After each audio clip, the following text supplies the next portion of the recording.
Juan Philip Sullivan of LSUODYSSEY.com here with the Butt Dial Oddcast once again. We have a wild story here. And you know what? It's not confirmed. It hasn't been backed by any concrete 100% evidence, except for some obvious movement that I'm going to go through and the timeline. But I think it is worth noting right here and now for later. I'm going to preface it with that, so later, whatever, just listen to me, okay? LSU hired Carson Hall. LSU Odyssey was the first outlet to report that. A very under-the-radar hire, a graduate assistant coming in to replace Christian Locator. He was a member of the University of Georgia's 2017 national title losing team.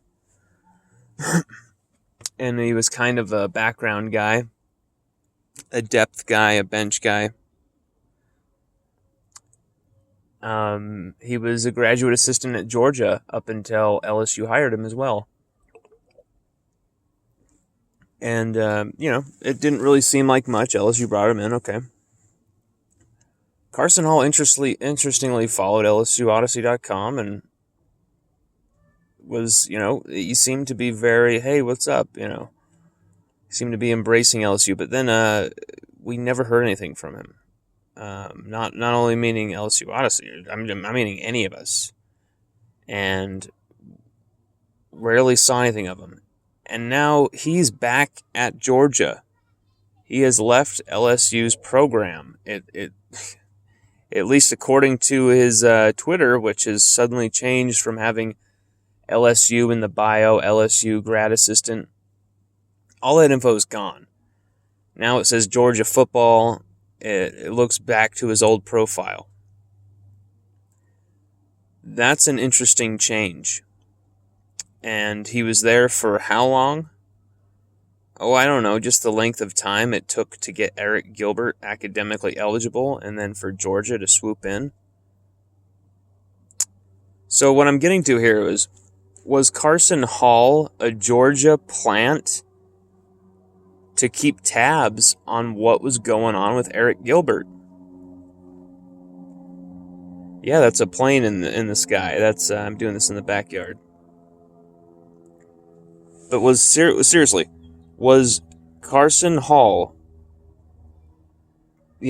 planted by Georgia? LSU hired him, brought him in. Georgia willingly let him go, put him in LSU's crosshairs to hire him so that he could be on campus, he could be in those privileged areas, but he wouldn't be in the crosshairs of being, in the tight ends room or anything like that. But he could be afar, and he could be a part of that conversation. He could keep tabs on what's going on with Eric Gilbert, and he would know everything. And he would know when, he would know how, or he could at least get to that information. I'm not saying this is what has happened. I don't know that 100%. But it looks so fishy, it looks so weird, and it has a stench to it. Carson Hall is there, and then he's gone.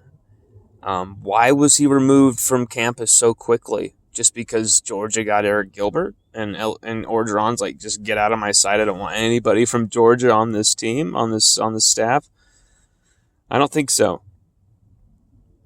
I think there's a reason. Something was going on here. Information was leaking to Georgia about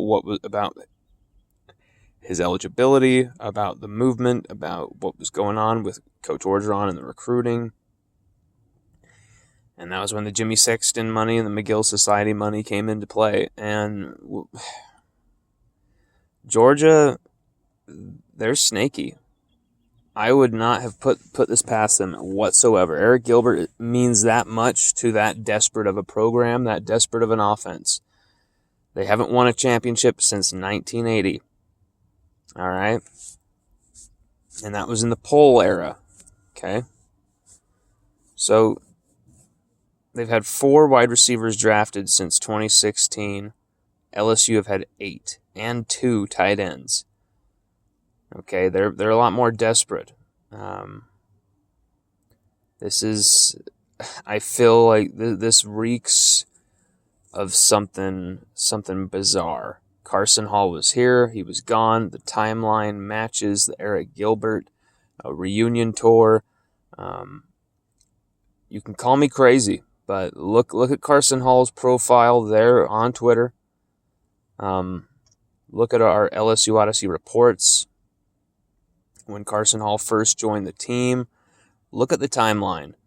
It's very interesting. LSU may have had a rat, a mole amongst them during the Eric Gilbert situation. So, just some interesting news there. This is the LSU Odyssey Oddcast Volume 6, signing off.